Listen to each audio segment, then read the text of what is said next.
This is A to Z, episode 130. Today's guest is Megan Urban, Chief of Interpretation for Big Thicket National Preserve. It's like they're trying to be too meta. We're gonna make them an offer they can't refuse. Much better. Yeah. You can buy you a drink. You can't just But- not well, I mean, he did pick out somebody we know. Will you sidestep the question? That technology does not exist. Hey guys, I'm Aaron. Here with me always is my co-host Zach. Hi. Welcome to A to Z Podcast, where we sit down with the folks that make Southeast Texas a better place to live. If you're new to the show, thanks for checking us out. We have plenty of other episodes for you to peruse. If you get through this one, you want some more. Also, if you want to hear from us or talk to us or let us know what you think of the show, hit us up at our phone number. It's 409-206-2971. That's 409-206-2971. And we actually got a text message. We got a text. We got a text from Laura. She said, "Hello there. My name is Laura, and I recently discovered your podcast. I just moved back to Beaumont after 22 years, and it's been helpful to reacquaint myself with the city. Thanks." Thanks, Laura. Yeah, thank you, Laura. That's what we like to think about this. It's almost like a compendium of cool people. Yeah. We really love it when you guys talk to us. It's not a very interactive medium. We sit here, we talk, we have a conversation, you guys listen. So we really appreciate it whenever you guys talk back to us. Mm-hmm. Yeah. Yeah, and this was a great episode. This was one of our tentpole episodes, something we've been wanting to do since we started doing this. Absolutely. You know, we're a couple Silsby boys, so we always get overjoyed whenever we talk about nature and the unique nature that we have surrounding us. So enjoy this episode with Megan Urban. Let's get in it.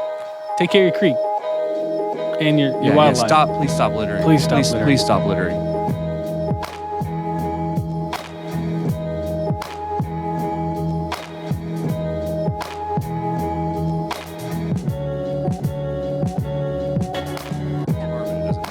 Earth carbon, or it's just Exactly. It's the same thing. So Yeah. it's interesting. Well, Megan Urban, you are the Chief of Interpretation Yes. for Big Thicket National Preserve. Mm-hmm. Welcome to the show. We're Thank so you. happy to have you. Thank you for having me. Yeah, this is actually one of our goals whenever we first started. It really was. Yeah. Is to have somebody from national parks or from the Big Thicket to come talk to us. Yeah. So welcome to the show. And so Chief of Interpretation, is that what does that mean? It's a really fancy way for saying that when you go visit a national park site and you see the rangers leading the programs and you go in the visitors and you see the rangers there and entrance station, I'm in charge of those rangers and that type of programming. Okay. If you're on social media, all the social media posts come through the interpretation office. And interpretation is just a way for us to share what we see with our visitors. So so I get to be in charge of that program, kind of design what we want to do, where it leads to. Yeah. So is your job kind of like most national parks jobs where y'all kind of bounce from site to site a little bit? Yeah, this is actually my 5th national park site. Yeah. I've been in this career field for 16 years, 8 of them being in the federal service itself. And I started at Hoover Dam as a tour guide. Okay. And I moved to Fort Union National Monument, which is in northeast New Mexico, as an education technician.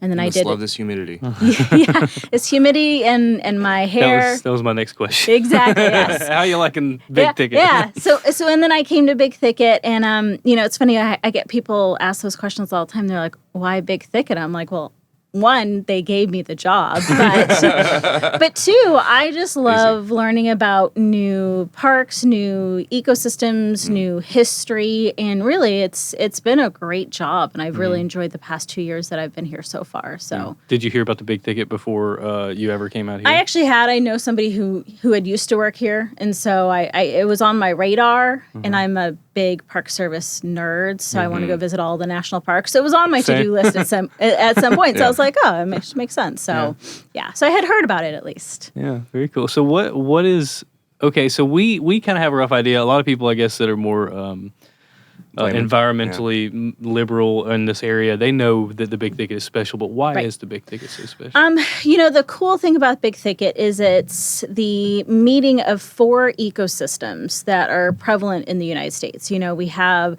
the Southwest desert plants here. We have the prairie grasses here. We have the southeastern swamplands. And then we also have a small section of eastern moist hardwood forest.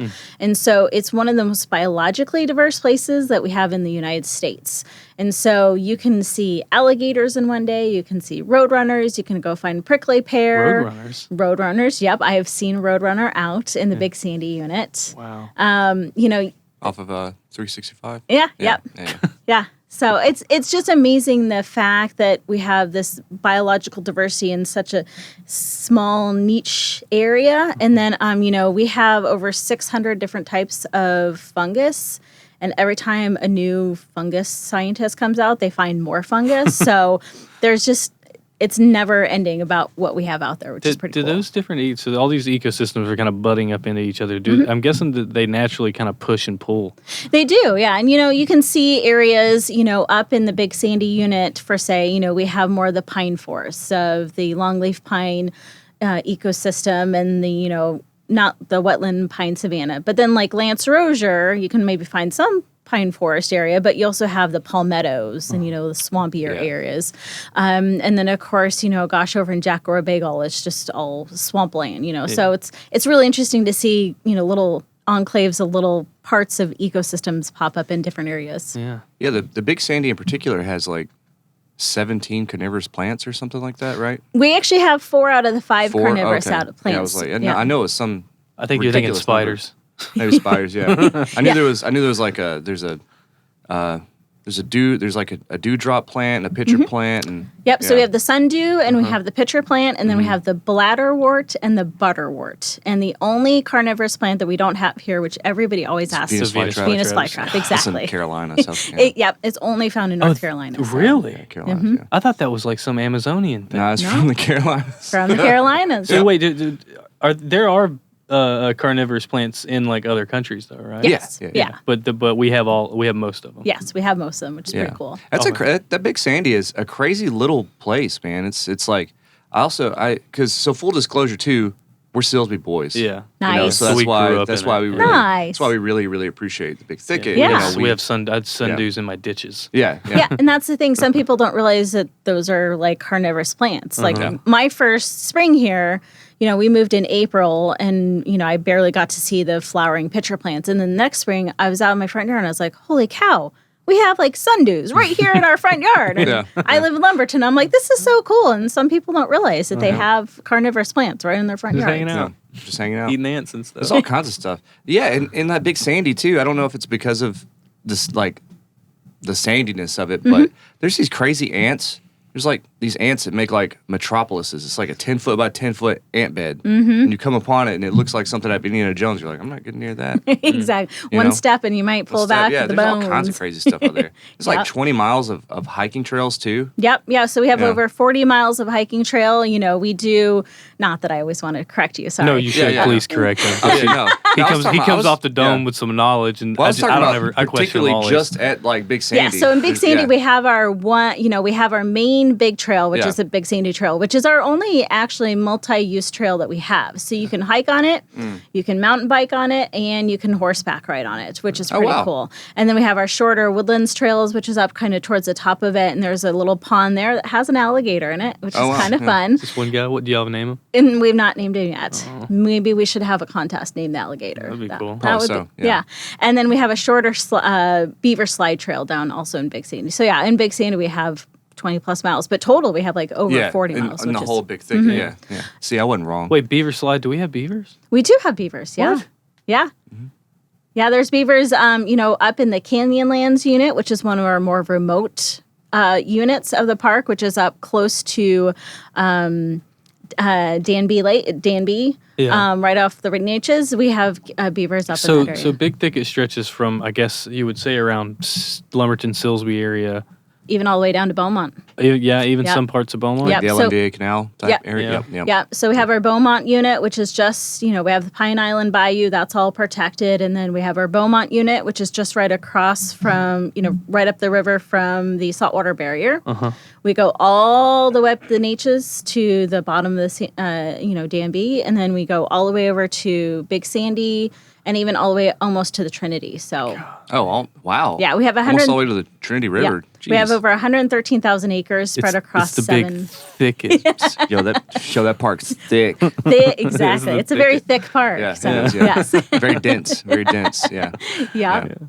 Dense and wet. So what is the difference between, because everybody's heard of like the national parks, but Yeah. national preserve?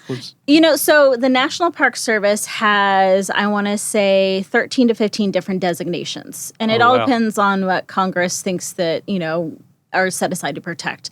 And actually, Big Thicket was the first national preserve to be set aside. Big Cypress. Really? Yeah, Yep. it is the oldest national preserve, I think. I saw on a YouTube video. So Big Well, Cypress. that is prestigious. It is very prestigious. Big Cypress and Big Thicket were signed into law the same day, and we like to joke, even though Thicket comes after Cypress, we were signed first. So we're the first national preserve. And it was actually because of the locals who wanted to preserve the land, but still be able to use the land, which I think is awesome. I think it's a public land, right? Charlie Wilson's War. Yes. I think Charlie Wilson is the guy who made that. He was. Really? Well, he's from Nacogdoches. So that makes sense. Yeah. So it's really cool because, in Yellowstone, you couldn't go and hunt or fish. It's a national park. And national parks are set aside to protect huge swaths of the ecosystem. So you can't fish in Yellowstone? You can't fish in Yellowstone. Okay. But in, like Denali National Park, there's Denali National Park and Preserve. And there's sections of Denali that you can hunt, hunt and fish, hunt and fish. So use the land. Yep. Here you can hunt, you can fish, you can actually hike anywhere you want. We don't tell you have to stay on trails. I mean, we don't have bubbling boils of water. You can also have fires there too. Yep. Yeah, and that's rare for Texas parks. Exactly. Especially. So also, I mean, you don't really have to tell people to stay on the trails. It's the thicket for a reason. It's like you can't really tromp off through it, Exactly. Yeah, I mean, you can go off the trail, but we might never find you. You're gonna have a bad time. Exactly. You're gonna find 5 out of 6 poisonous snakes in the world. Exactly. If you get off trail, you're gonna have a bad time. Yes. Yeah. No, it's a question I've been like, it's just burning inside me to ask. How are the black bears doing? Wasn't there reintroduction of black bears? There's been a reintroduction of black bears over in Louisiana. Mm-hmm. Okay. And black bears, of course, have no sense of state lines, and so they do come over across that what here. it is? Very, Okay. very rude animals. Yes, yeah. They have no respect. I've heard the whisperings of black bears in Big Thicket. Yes. So we have had sightings and verifiable sightings of black bears, but mostly it's young males just kind wandering. of meandering around, checking it out. If we were able to ever convince a male and a female to come over, then we'd probably have more of an established population. But right now it's just kind of casual. Yeah. So They're just flirting. They're just yeah, flirting. they're flirting with the ecosystem. Exactly. So they're coming from Louisiana. Mm-hmm. So does Big Thicket go into Louisiana? it doesn't. Or so does it connect to another park there? No, it just we stay right along the Neches. So the black bears find enough either untamed land to kind of figure their way across. So Wow. So here's another question. It's a totally serious question too, not in the least a joking question. Okay. As the reports of black bear sightings has gone up, have also the reportings of Sasquatches gone up simultaneously? Could it be? It could be. Similar? It could maybe. We have always had people come in and say, I'm not one to, play into the Sasquatch, but I saw something. Yeah. And my thought is, the Park Service, we take the rule that there's no Sasquatch, and my thought is, that's funny. You just towed the line. Did you hear that? I did toe the line. You didn't say by your estimation. You said this is the park tells me I have to say. Yes. It says the Park Service says I have to say. But with all of game cameras and people out and about, either he hides really well, or there just might not be hide and seek champion. Man. Exactly. He's an extra dimensional being. He just blinks in and blinks out. Leave no trace. Leave no trace. The ultimate expert. leave no trace. That's going to be on a T-shirt. Ultimate conservation. Exactly. Aliens and Bigfoot. So no trace. Yes. Yeah. That might be a new market for the Park Service. Is just like Sasquatch, merch, stuff like that. I think some parks have flirted with it again, since it's not endorsed by the Park Service. We can't have it on a T-shirt. It's like, because somebody's going to leave a 1-star review for a national park saying they had a Bigfoot T-shirt. I thought that meant they had Bigfoots. No Bigfoots. Yeah, no, it's going to be on the subpar park reviews. 1 out of 10 will not come again. No Sasquatch. That was probably my ever favorite coming meme of the last 5 years.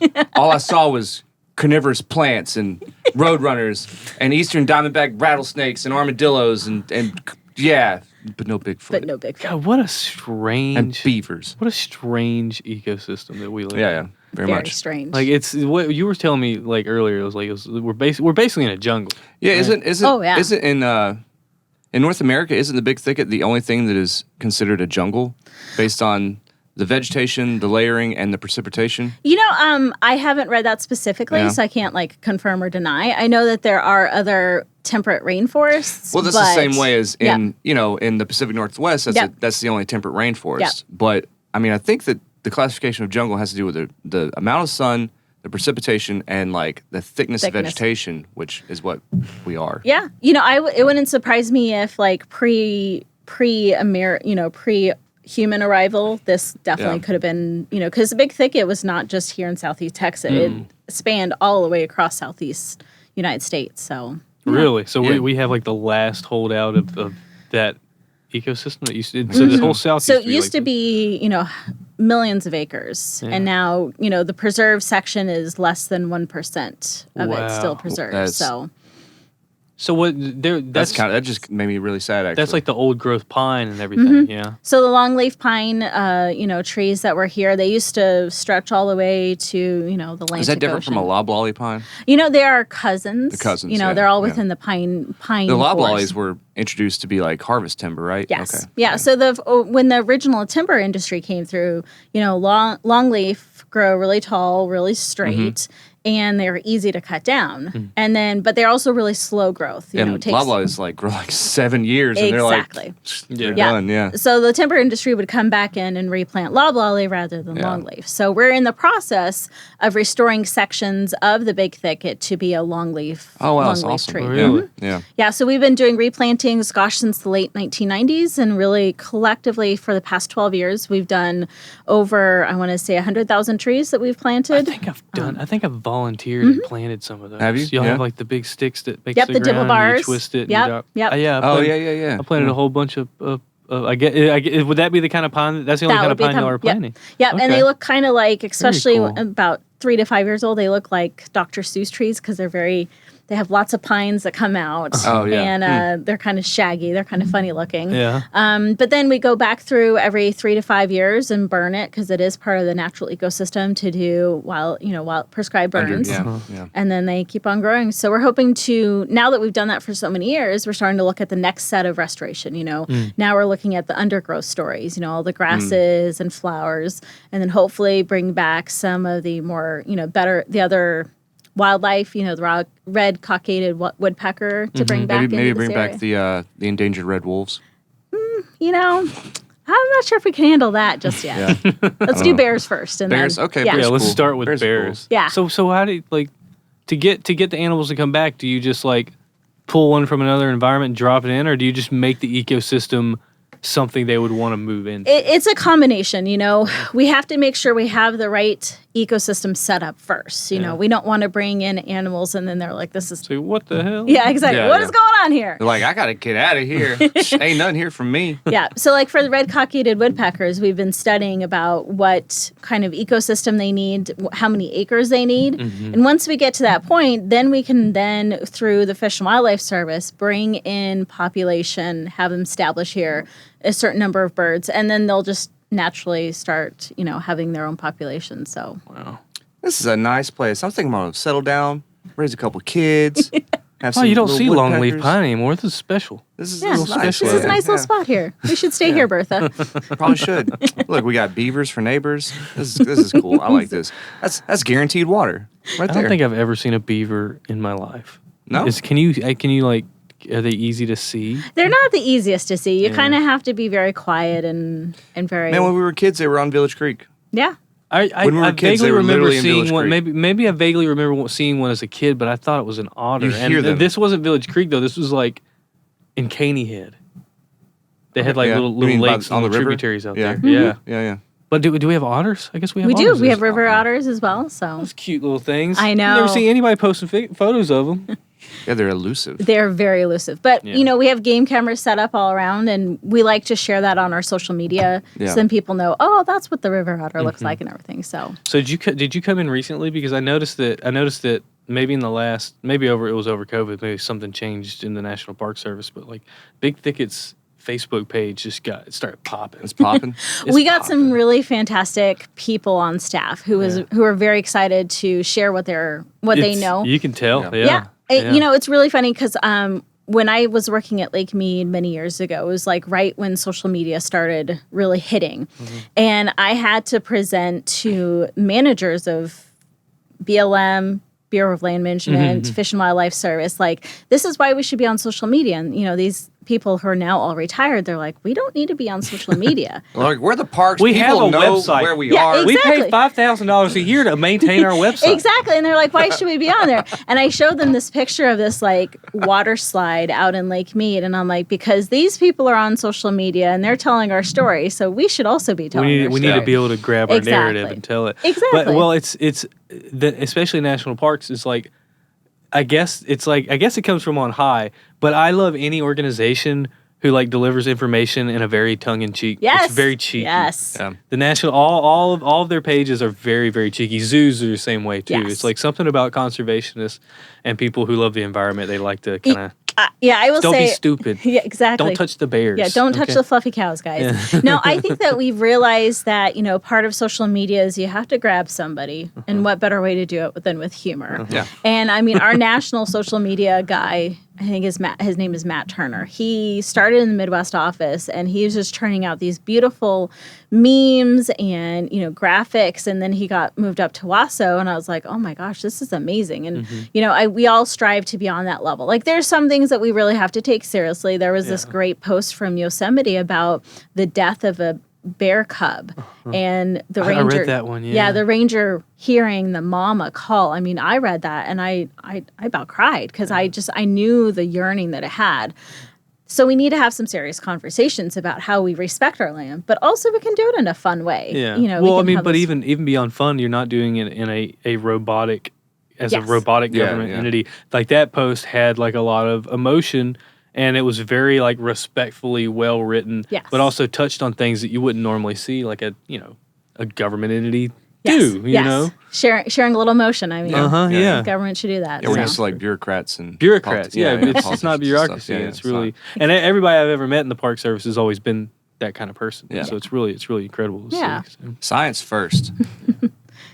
I agree. We should tell the science, and we Yeah. should be telling the correct science, and we should be telling the science that is pertinent to our information, and we should do it in a fun way and make sure that people understand why we're doing it. So, Absolutely, yeah. Yeah.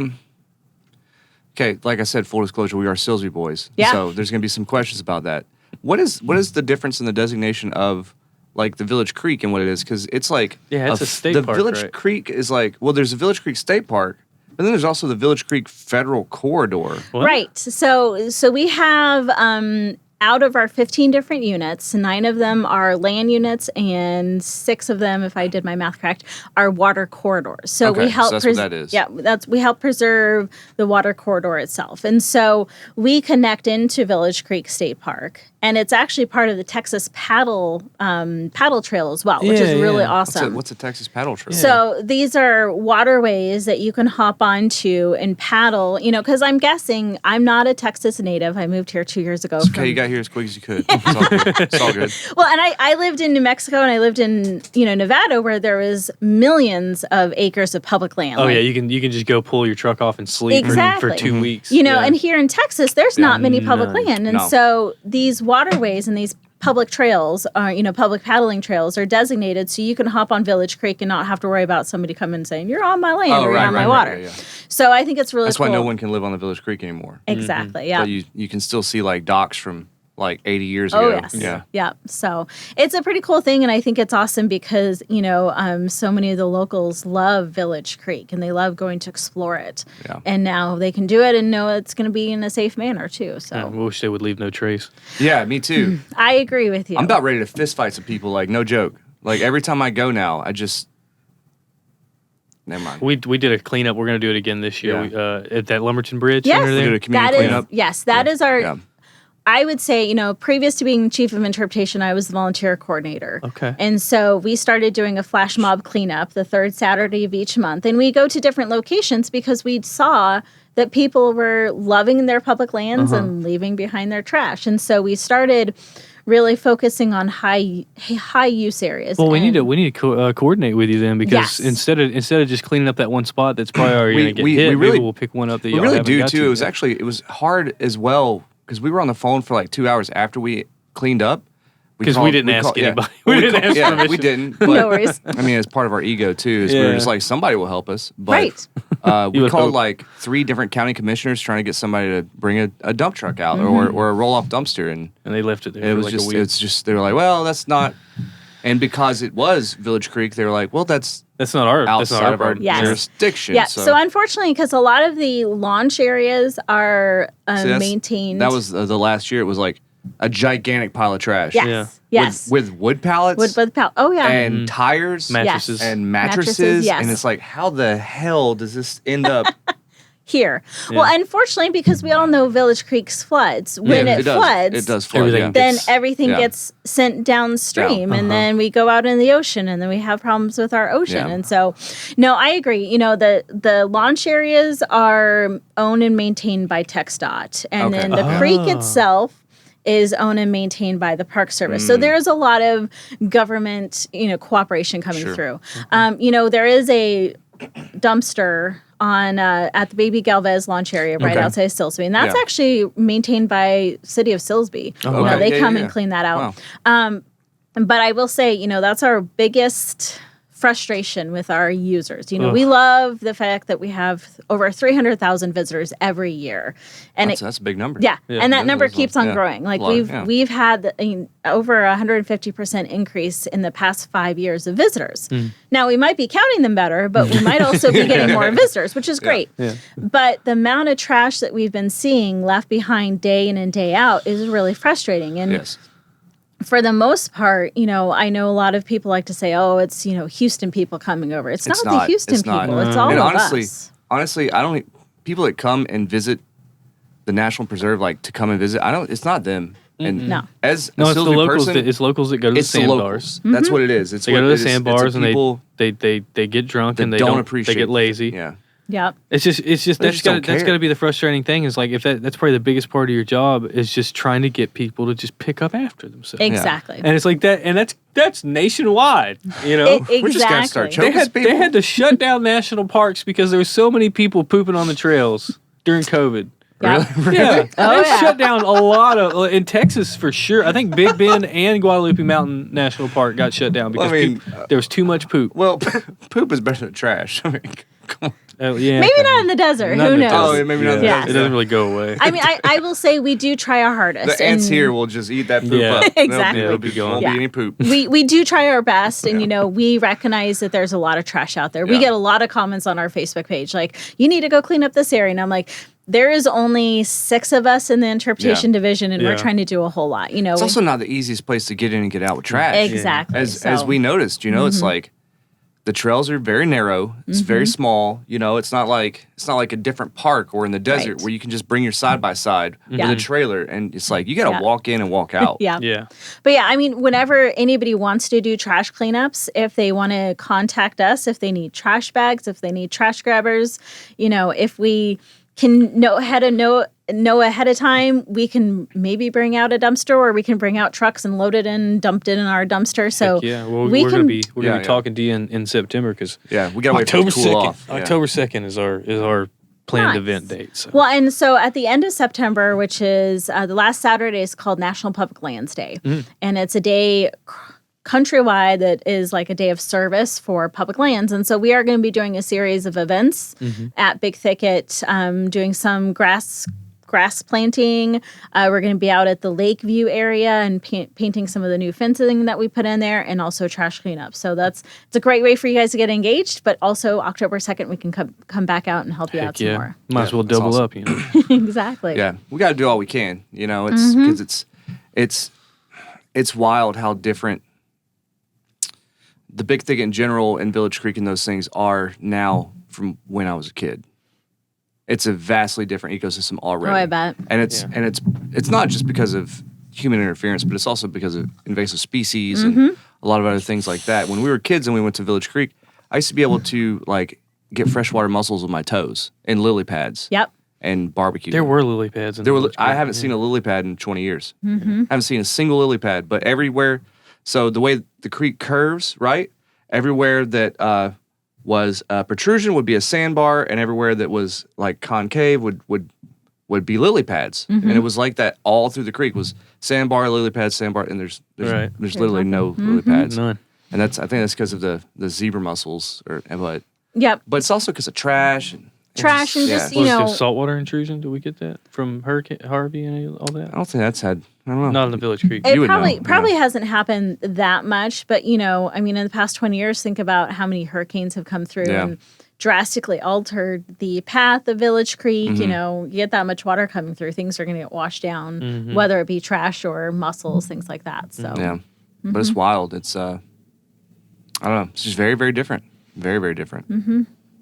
Well, and we're hoping that, you know, through restoration work, we can continue having these public lands set aside and preserved and protected. So, you know, when you guys have kids or grandkids, they can keep on coming out and have these same interactions and they can be like, oh, this is where grandpa used to go swimming. You know, really the public lands are not set aside just for a small group of people. And that's the great thing. You know, it's set aside for all Americans. It's set aside. Public. Exactly. It's set aside for everybody. You know, we have people who come from across, you know, the ocean to come visit the Big Thicket.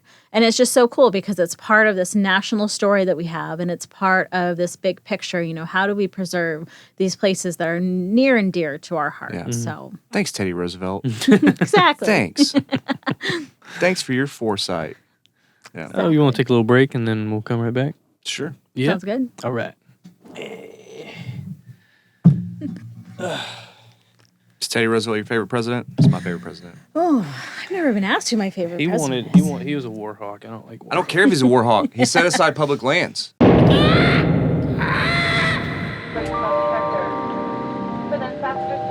Look out, man. This your boy West African Floyd with the Kickback Podcast. And you're listening to A to Z Podcast. A to Z Podcast Studios are funded in part by our patrons on Patreon.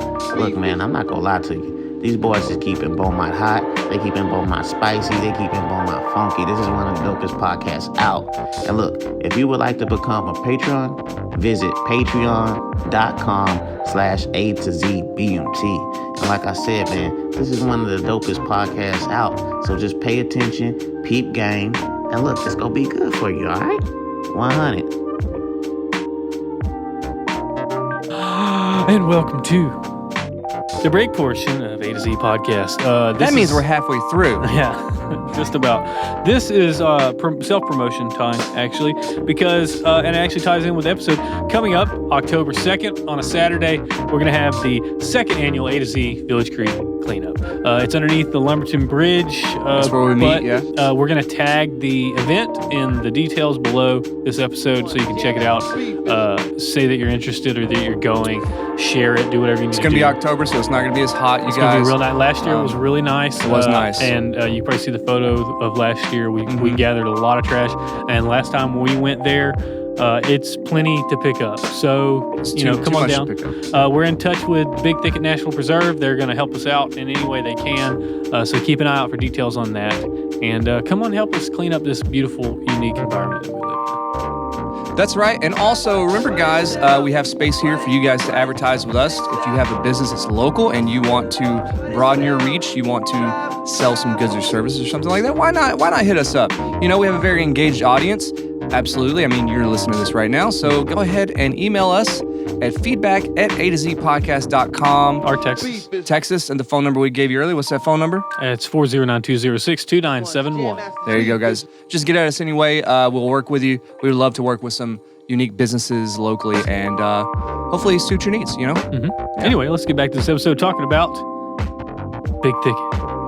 Yo, that thing thick and big. Thick. Yo, that preserve thick. We've been doing good so far. It's been interesting. It's interesting. I've met a lot of people that work for the Park Service, but I've never had a chance to actually sit down and ask them questions. But I just find it fascinating that there's this group of people who just everyone I meet is just very happy. Yeah. And they're very just oh, how you doing today? And they're very willing to tell you anything that they know. So whenever you go to a place whenever you work at the Hoover Dam and you work there for so many years, do you have to they tell you, hey, here's your studying material, this is what you need to know, or do they just expect you to just? And for any new place that I go to, there's obviously the story that I get to tell, and then I got to find what interests me and add to it. When I worked at Hoover Dam, it was a lot of the same information. I did 6-7 tours a day, half-hour tours. Same thing over and over again. Of the dam.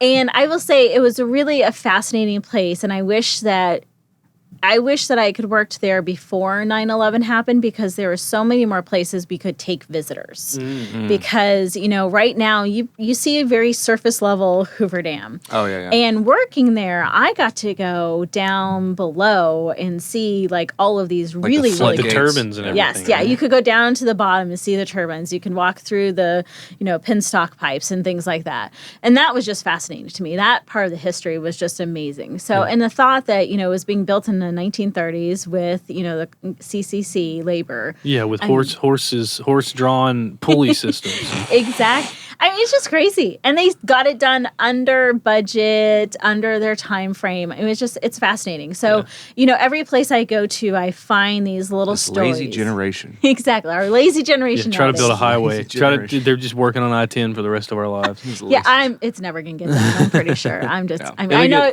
I've only been here a couple of years, but it feels like it's been forever. Because things rot here. We already said that. Yeah. The roads rot. Exactly.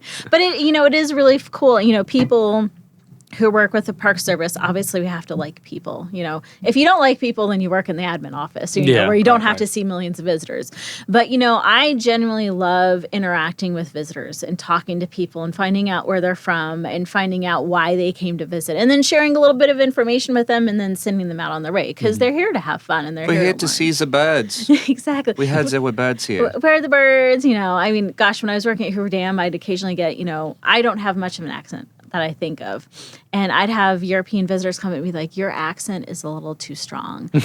And I went to college in Wisconsin. You have a non-regional. Yeah. I went to college in Wisconsin, and I pull out there, don't you know, there's the dam right over there. Uh-huh. And they'd be like, oh, yeah. And I'm like, no, that's They understand it better? They would understand that better, yes. But it's just so fun, Wait, you're telling me that Europeans would come over here to our country and tell you that your accent was too strong? Then you'd go back where they came from. Oh my God. It was, I'm just kidding, Europeans. We'd love to have you here. We'd love to have you here. Exactly. Well, and I love interacting with visitors, and I think any Park Service employee is part being a customer service and a welcoming person. And, it's just, the joke is we get paid in sunsets, but we get paid. That's a good joke. Yeah. Some of us don't get paid very much, but we get paid to work in these beautiful places. But you got government benefits, though. Yes. Yeah. We do get some good government benefits if you can stay in there long enough. Yeah. But it's, it's fascinating. Unfortunately, sometimes people don't like their visit. They take their frustrations out on us, especially, over the past year, with the shutdowns, the government shutdowns that we've had to deal with. I bet y'all have seen some stuff the last year. We have, unfortunately. We are public servants. We're here to serve you guys. But and you especially, because this is a public land. Yes. More than a park, right? So exactly. I can see, So it has been rough, but I think that, overall people genuinely love the National Park Service. We're one of the most loved government agencies. Yeah. So people love it when they come visit us. So y'all are a lot higher than the IRS. Yes, exactly. Well, we tend to answer our phone a little quicker than the IRS too. Yeah, every time I've called a park, I don't get a voicemail. No voicemail at the National Park Service. Exactly. So. Last time I asked the IRS about Sasquatch, they hung up on me. See, at least if you call us, we'll give you a polite answer. Well, per the government, we don't technically have them, but who knows? Who knows? Come. We're not going to stop you from looking. Come look for yourself. You know what? Why don't you make a YouTube channel about it? Who cares? Yeah, go on YouTube. Look up Sasquatch, Big Thicket. Watch these idiots walk around with GoPros on their heads and find nothing. Yes. So, I know there is another ecological problem that's happening too, and maybe you could tell us about how that's going. But wild hogs. Yes, Yeah. wild hogs are a big problem. Yeah. You know, unfortunately, hogs have been part of this ecosystem. Some of the earliest For a couple settlers hundred came years, in. yeah. Exactly. Earliest settlers would let their hogs loose a couple days before, come through.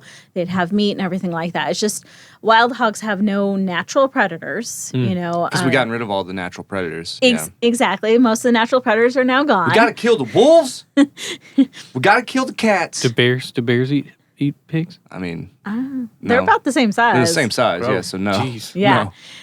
So we are trying a lot of different ways to take care of hogs. We are allowed to allow hunting on our park, and it's free. You have to get a permit from us, and permits get issued starting September 1st. And so That's just a state hunting permit, right? Yeah, you just have to have your Texas hunting license. You show up, we give you a permit, you go out Yeah, and you hunt. can kill as many hogs as you want, right? Yes. There's no limit on hogs. There's right? no Yeah. limit on hogs. So we have our normal hunting season, and then we have our extended hog season, which is in January and February. And so during that time, on the units that we allow hunting, you can hunt hogs on any of the units. We also have a hog trapping permits program that we just started within the past 3 years. And we issue permits to 50 people, and they can put out 2 permits spread throughout, Two traps? two Put out trap, 2 traps, yeah. one trap on 2 sections of land. Oh, okay. And they can move around, and that's You can put out your private trap on public land. Yep. That's wild. Isn't that wild? That's wild. And then for the landowners who are adjacent to our property, we have a hog trap that we can loan out to them. You're like, please get these hogs out of Exactly. here. Yes. Yeah. Can you take it out? They're rooting up the ground. So we are trying. It's everybody needs to help in and Yeah. things like that. But it is, we do see a lot of evidence of hogs. So the hogs, like I know they do. I know in Texas they do a lot of damage to people's property, farms, all that stuff. But do the hogs come in and like just tear up like a delicate ecosystem within the park itself? Oh, definitely. Yeah. If there's sections of the Turkey Creek Trail, if you're hiking along it, you can see where the hogs have been Just digging tore it up. all up. Yes, exactly. So, our more delicate ecosystems like the pitcher plant bog, things like that, if hogs come through, they can damage a lot of that, unfortunately. So, And then what other organisms suffer from like direct competition from hogs? I would probably say anything and everything. Yeah, basically everything. Yeah, basically everything. Life itself. Life itself, yeah. If you have young deer out there, they can get killed by hogs. So, there goes the deer population. I mean, not that I think we're too We're worried like about. overpopulated with deer, right? Exactly. But, hogs. Because we killed all the wolves and the cats. and all the bears. And the bears. Exactly. And the bears. So, Yeah. yeah. Oh boy, yeah. What was I just lost my train of thought entirely. I was talking about hogs. I think one reason why we have like this visceral, not hatred, but we general disdain for hogs is because they're so similar to us. They're What? they're Because they're like us, but they're not us. no, they're like so similar to us. They're more Yeah. similar to us in a lot of ways than like chimpanzees. Well, we can use their They're arteries. opportunistic. and They're stuff. opportunistic omnivores who have like no regard for their surroundings, and they just go from place to place, take what they oh want, my God, me. take what they want, and leave. Like they have a disregard for their environment. Like they just tear Yeah. everything up on the ground, and they don't really realize that like that's their direct Impact. Like, impact. Somebody needs for to tell food. them to leave no trace. Someone needs to Yeah. tell these hogs. Leave no trace, Yeah. hogs. Pack in, pack If out. you're bro. going to be here, at least leave no trace. I mean, I guess that's Pack why out. we call people, just pigs. Yeah, we call them pigs. Yeah, stop being Yeah. such a That's a good pig. combination. Maybe so. Bring your trash out. Ruining delicate ecosystems and stuff. We gotta get rid of them. All the hogs and some people. Is it that hard to kill 1 million hogs? Yeah. Yeah. I mean, if you think about it, especially in some of our more dense units, like Lance Rozier is 20,000 acres. Yeah.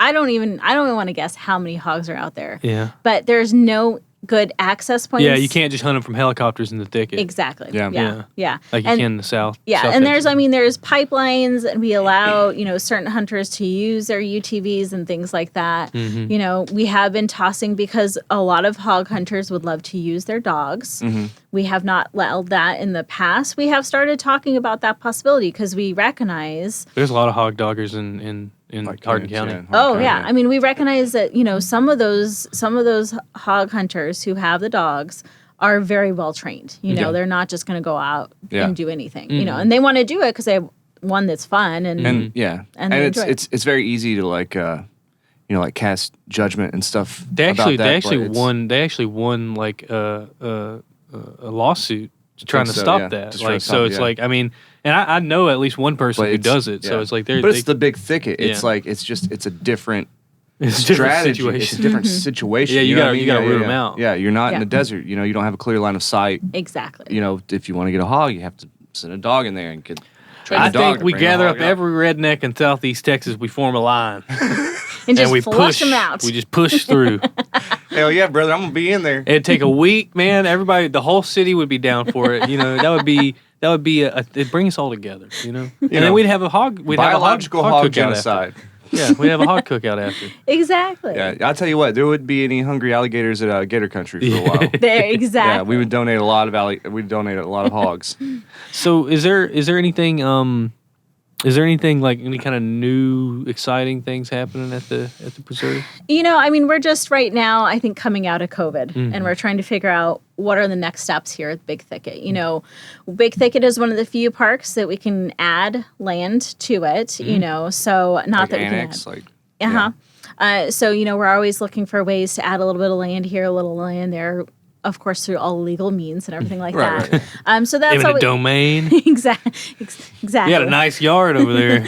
Let's go over there. Let's go over there and check it out. I think the biggest thing is, we're really trying to see how we can be better restoration managers of, the longleaf pine forest, things like that. And then within the interpretation division, we're just looking for ways to connect with more people. We have a great community here, gateway community of, all of, 500,000 people live within, 2 hours of here. And then you have Houston, which is, I think now the third largest city in the United States. by metro area. Yeah. By metro, exactly. And so, we're trying to find community organizations to go and present like, hey, this is the Big Thicket. You have a national park site within your backyard. Come and visit us. So we're just trying to reach out to more diverse populations, invite people who might not know that it's here or might not feel comfortable coming out to here, given family history or things like that. So we want And to... the Sasquatches, like, you don't want to come out here. It's Exactly. scary. Those dings. And we got to find the Sasquatches and just, welcome Well, it's them really back. kind of a crucial thing because if you live in this area, Southeast Texas, including Houston, and you want to go to a national park, it's a drive. It is. Yeah, it's- I can tell you. Yeah. It's a long drive. We are a long way away. Unless you go to Arkansas, it's pretty cool over there. Right. That's cool stuff. But Yeah. but it's a long. You're at least 8 hours away from Mm-hmm. any good. You're a long way sizable away from national from parks. You're Big like, Bend. long way. Yeah. Big Yeah. Ben's on the other side of the side of Yeah. the state. So So of the world, yeah. Yeah. 12 hours. Yeah. yeah. Is there any like fun interactive things for like kids that you guys are gonna start offering? Yeah, like, we've restarted doing our paddle program. Okay. So, if you are interested in coming out and learning how to paddle, but you don't know in your own canoe or kayak, we have all the supplies. Oh. We get you signed up and we take you out with a ranger. So it's not like you're getting dropped off in the creek and be like, oh, we'll pick you up, 4 miles down the road. But we take you out with a ranger and talk about, different ecosystems and, how to be safe out on the river. Because we want everybody who comes to visit us, make it back home. Right. you Leave know? no Don't worry trace, about- especially don't worry not about drowning. your Yeah. corpse. Yeah, don't leave your dead body behind, please. That's It'd be just treacherous. That's just a whole Yeah. lot of paperwork we don't want to have to deal with. So we do paddle trips. We have our field trips starting back up again. We always have over 1,000 kids come out on field trips, Oh, which that's is really awesome. fun. Wow. We have a Junior Ranger Day coming up in April, so they can come and have a shoot water out of a fire truck kind of thing. So learn about what National Park Service is all about. We also have a youth paddle program starting. So like if you have a organized group of kids, whether it be Boys and Girls Club, church group, and you want to come out and do something as a team building event, we have kayaks and we can send them on a kayak trip with some park rangers. So there's a lot of great things to do with kids. I'm hoping next summer I have this great idea because we have this great amphitheater that has, it's movie theater. We show our park film on it. And I'm like, What site's that at? It's up at the visitor center, just north of Koontz. Oh yeah. And okay. I thought Is it indoor? It's indoor. Wow. And I'm like, who would love to see like Honey, I Shrunk the Kids on the big screen and learn about all the all the ants and everything the ants, that are in, or go watch The Princess and the Frog, which And was then go look at frog. and then go look at Yeah, frogs. yeah, that'd be a really fun way to tie in. Exactly. Yeah. So I thought it would just be fun to find some, older movies that kids have not seen on the big screen because, they've been out longer than, not that I've been alive, but, and invite. Or us. Yeah. Exactly. But invite families up there and say, hey, come see a family-friendly movie and do a short, kid activity kind of thing. So I'm hoping that comes That'd be together cool. for next Yeah, yeah. summer. Might be able to point you in the right direction on how to get that done. Not nice. I like that idea. And there's all the distributors. Yes. Talking about that visitor center in particular above Koontz, I saw the construction that happened for a couple years, but there's like this really long bicycle Yes, 7 miles. road. Yes. And it's like it's beside the highway. Yep. I've seen Oh, it. Woodville?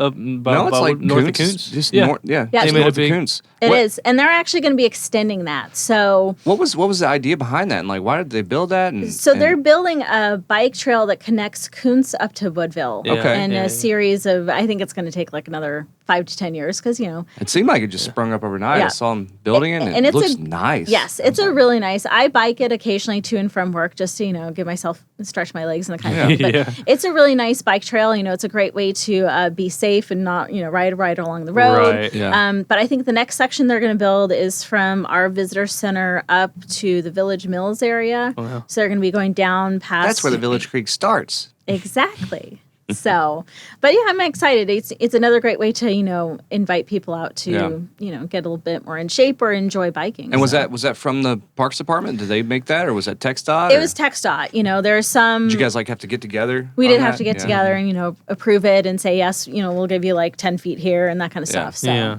But yeah, it's pretty cool. And they're actually, I think, going to even build a launch area onto the Village Creek in that area too. Oh, So, really? Wow. Very cool. So yeah, It's really cool seeing so much of these things integrated. Yes. You know what I mean? And it's such a different. Yeah. I mean, we might not have lily pads anymore, but we got a bike road. That's pretty cool. bike road. You know? Yeah. And if they can tie it all together, if you could ride a mountain bike a couple miles on that and then get off and ride some trails wouldn't into that be the Big fantastic? Sandy, that's just gosh darn fantastic. Yeah. Exactly. Yeah. It's a great way to get people outdoors and enjoying our beautiful area. Maybe not during the summertime, but Yeah, it's maybe not during. It's a little rough right now. It is rough. A little rough, yeah. disrespectful. Yeah. Yeah. the weather has been The disrespectful. sun is just disrespectful, man. What talking about how hot it is now, is there I don't know how contentious this subject is, but have you seen, and I don't know how long you've been here either, but have you seen direct results of climate change happen in this area? The most of what we see with climate change is with hurricanes. Hurricanes, We yeah. have seen bigger flood because of hurricanes. During Harvey, which was before my time here, but during Harvey, to start at the Kirby Nature Trail, you walk past the Staley cabin and you start heading down. The creek was all the way up to there. Yeah. It was 45 feet out of its Yeah. banks. So that's what we're seeing is that we're just seeing that the storms that we are getting here are just that much bigger, that much more intenseful. And when we have the tall longleaf and loblolly pines, they're designed to, withstand those winds. But if they get big hurricane after big hurricane after big hurricane, then that might affect them faster. So, we definitely see climate change here, the impacts of it. The summertime, I don't know if we have enough, data to see long-term if this summer, the past 3 summers have been hotter than, previous summers. Yeah. It certainly feels like it. No, they've But, been hotter, yeah. Yeah. So we do see that, and it is something that we can talk about and share about with visitors, which is, I think, great. This past winter too, we had that big freeze. Yes. That's also Yeah, how did it affect the Big Thicket? Yeah. Compared to normal? Thankfully, a lot of the plants were able to just bounce right back. Yeah. I'm sure that there's been freezes in there geological, or not geological, but like in their DNA. They're like, oh, we know how to do this. But, a lot of the palmettos probably did not do very well. No, I had one. It straight died. yeah, they didn't really like it. The sago palms came back, but the palmettos and Spanish swords and all of those, the bamboo came back in my yard. Oh, yes. But, for the most part, we didn't see a big die-off of any big trees or anything like that, which is good. But, if we have that every winter, if we have the bigger swings of temperatures, then maybe that we might see a shift in, plants, which is too bad. Yeah. It's such a durable ecosystem we have, just based on like all the different variations of weather that we have, because we have hurricanes, how much and it gets tornadoes, hammered too. And hail, and freezing, and scorching, and droughts, and floods, and it is such a variation. It's crazy. That's why it's so thick, because it's holding all the 2 C's, baby. The weight of the world's weather on its shoulders. 2 C's, baby. Exactly. Well, and it's interesting coming from a different ecosystem, like northern New Mexico, going from wildfires that completely destroy an ecosystem, and that ecosystem takes 100+ years to recover. Right. Coming here, where I'm like, holy cow, there was Hurricane Harvey, and for the most part, everything's back to normal. And I say that, in quotations. Yeah. But it is amazing, the ecosystem ability to bounce back, even in the face of those big storms. You're worried about wildfires over there, but now, as part of your job, you have to start fires over here. Yes. But, we are we're safe about it. I know. Yeah. Well, I think we can call it at that. And thank you so much for coming. Yeah, absolutely. You're welcome. This has been a treat for the two of us, I'm sure. Absolutely. And hopefully we can have you back at some point. Yeah, if you have any information or websites or whatever, you would like to share informational stuff, we'll put that out.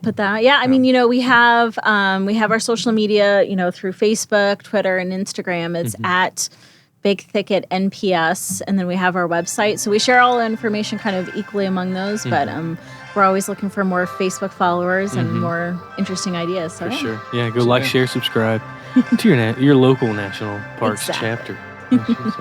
Well, thank you so much, Megan. Yeah, and we'll see y'all on the next one. All right, guys. Great episode. Thank you, Megan. Info can be found in the show notes. Make sure you go check out any of the websites they have available. The Texas parks, they have an Instagram. They're going to have websites. Instagram, Twitter, Facebook. All that stuff, just come on. We'll have the links down there. It's 2021. Get with it. Google. Make sure they have volunteer opportunities any way you want to do. Come out in October for our cleanup. It's going to be a great time. If hearing about littering upsets you during this episode as much as it upsets us, then make sure you come out and help us out. You know what I mean? Yeah. And special shout out to our patrons over on Patreon. If you're interested in becoming a patron, head on over to patreon.com/A2Z130. They help us keep a light bill paid. Help us do a lot. They've really helped us just keep going. It's also moral support. So if you like what we're doing, we probably would have quit if it weren't for them. We just had a new Patreon. Who was that guy? I think it was Mr. Wouldn't we have? We would have probably quit. If we hadn't Patreons, we would have quit. Yeah. I mean, there's no reason to keep going without people supporting us. Wesley Allison is our newest $5 patron. Thank you, Wesley. Thanks, man. Thanks for supporting us and believing us and keeping this train rolling. And we really do appreciate it. I mean, most Patreons actually give their people stuff a lot. Yeah, and we're bad about that. We have talked about doing it for a long time, and we promise we will get there. Anytime that we make some merch coming up, if that happens, we promise you will get the first pick of the litter. And besides being a Patreon, there's actually a lot of other ways you guys can support us. Make sure that you subscribe to us on different platforms. It makes us look good. Go over to our YouTube page and click subscribe. We need to get our subscribe numbers up on that. Hit that bell. Yeah. If we get 1,000 subscribers, we can start making money off YouTube. So, there's a lot of ways that you guys can support other than just giving us money. So we appreciate you in any way you support us. And come back next episode. We're going to have Cody Bishop on here. He is a gold and coin expert. It's actually a really interesting conversation where we talk about the value of what money is in the first place, just the value of things, and how we as humans, and we place weird value on weird things. And it's actually gets a little abstract. So come on back next time. Yeah. Here at A2Z. Jesus. We're back. Podcast. I guess we're actually back. I guess every 2 weeks now? Dog. Bi-monthly? We in here.